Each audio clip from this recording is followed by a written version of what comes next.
Hello guys, কেমন আছো তোমরা সবাই? আশা করি সবাই খুব ভালো আছো আর আমরাও খুব ভালো আছি। তো চলে এসেছি একটা শর্ট ভিডিও নিয়ে। তোমরা দেখতেই পেয়েছো যে আমরা বিয়ে বাড়িতে গেছিলাম। সেই বিয়ে বাড়িতে রাত্রে যে কী মেনু ছিল সেটাই। তো ফার্স্টে পড়ে গেছিলো বাটার রুমালি রুটি, তারপর চানা পনির মানে যেটা হয় পনির চানা, তারপর ফিশ ফিঙ্গার, স্যালাড, এইগুলো পড়ে গেছিলো। তারপরে একদম ঝরঝরে স্টিম রাইস চলে এসেছিলো, দেখো দেখতেই পাচ্ছ।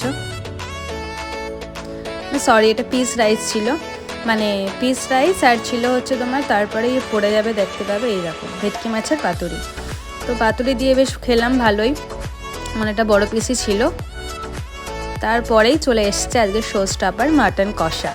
তো দারুণ লেগেছে এই কম্বিনেশনটা। তো তারপরে যেরকম হয় চাটনি, পাঁপড়, মিষ্টি।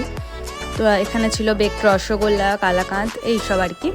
তো যাই হোক, ভিডিওটা বড় করলাম না। ভিডিওটা ভালো লাগলে অবশ্যই like, comment, share and subscribe করো। চলো আজকের মতন টাটা।